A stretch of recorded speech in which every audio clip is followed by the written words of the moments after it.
Você já sentiu que quanto mais perfeita a sua vida parece nas redes sociais, mais vazia ela se torna quando você apaga a luz do celular, encosta a cabeça no travesseiro?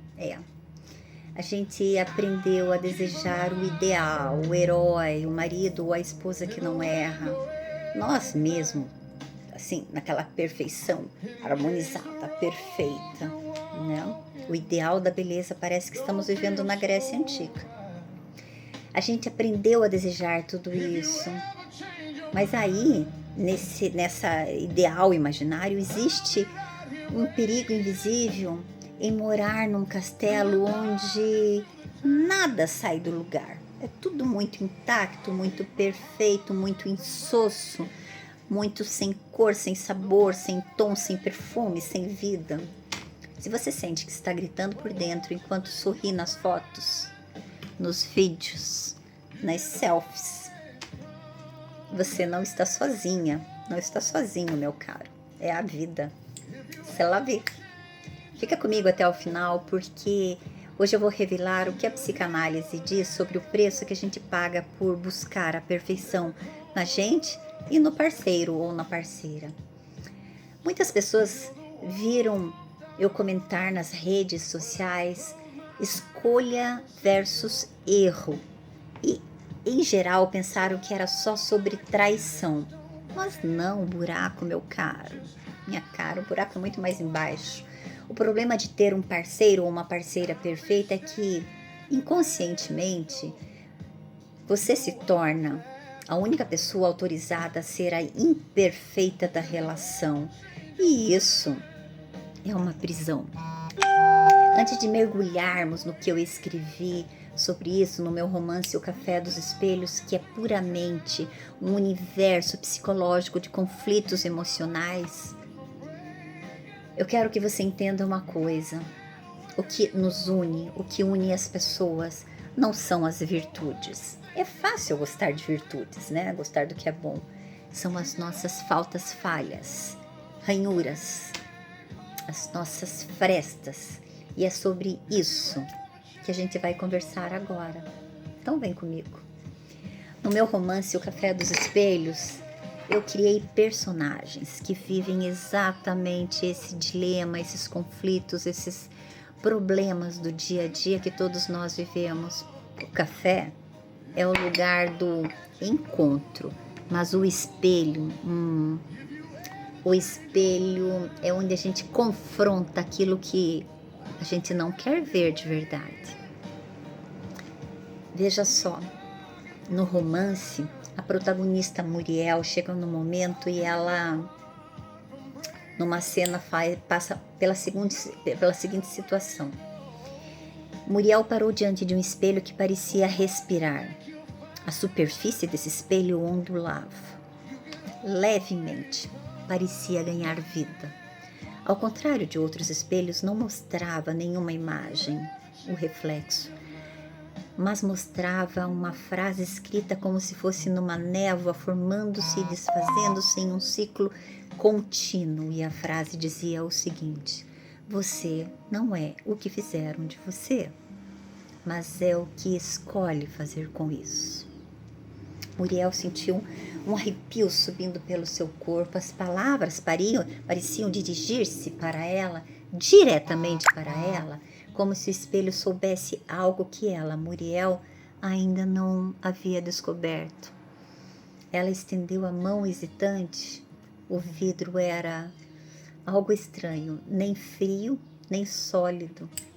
Cedia ao seu toque como se fosse água, como se fosse pele.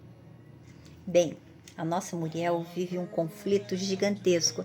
Deixa eu rapidamente falar da Muriel. Muriel é uma mulher linda, daquelas que não precisa de retoque e harmonização, sequer precisa ir na academia. Se fosse hoje, seria uma Marilyn Monroe, tão linda, ruiva, de olhos profundamente verdes, musgo. Aquela mulher que a gente olha e fala, meu Deus do céu, onde será que é a imperfeição dela, porque eu não estou vendo? Ela é casada com um homem também, um deus grego, cinematográfico. Se chama Telêmacos. É um homem que até homens admiram a sua beleza. Ele é lindo. E o casamento deles talvez fosse instagramável. Aquilo que todo mundo vê e que parece maravilhoso. Só que quando eles entram em 4 paredes, principalmente no quarto, a história é outra. O desejo já não é o mesmo. Há falhas, há ranhuras, há frestas.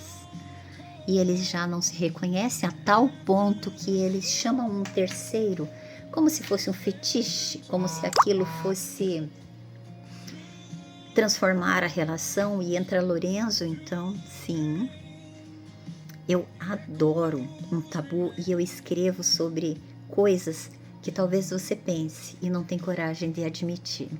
Bem, se você quer saber mais do livro, terá que comprá-lo. Em breve ele estará nas livrarias e nas plataformas digitais.